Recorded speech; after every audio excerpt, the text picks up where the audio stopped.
Hello, my name is Michael Bronstein, and this is my final video for Global Citizenship 2018. For this video, I want to focus on the global world that I've kind of learned in globalization, that I've learned from Berkeley, what I've learned from about it in terms of the course being about, PC culture, about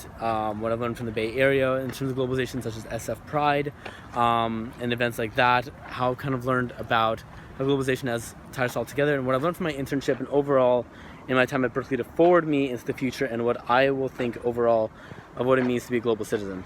So, to begin this video, first and foremost, I am not originally a Berkeley student. I come from Santa Monica, California, which is right here. That's why I wanted to focus this video in this area where the sun is consistently shining and it's usually sunny and maybe sometimes cold. And so I came from Santa Monica College originally. So when I came to Berkeley, I wasn't aware of the PC culture that Berkeley had created within itself. And so the idea of consistently watching out for our words, the consistent need for us to be knowing what to say and what not to say, and constantly being on top of how to not offend anyone was different for me when I came in, because I didn't really know what that meant. And so taking this course and seeing different perspectives on what it meant and why exactly PC culture was possibly toxic and painful was a really interesting thing for me to notice, and interesting thing for me to circumscribe to. And I felt that overall, when you look at the world that we live in, although globalization has made us closer, the idea of being politically correct has kind of remained a very American, actually very California, maybe specifically a very Berkeley thing, and or maybe just liberal schools in general type of thing.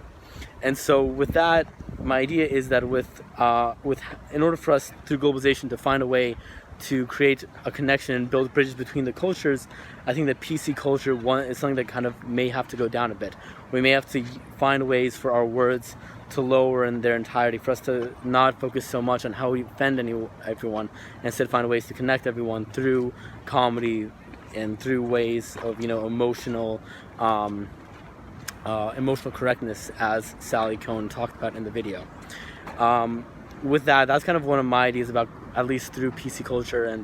and cultural dynamics in America, that I kind of will see as a different shift that we should focus on for globalization. Secondly, my time in the Bay Area for the summer has been really interesting for me to note within the realm of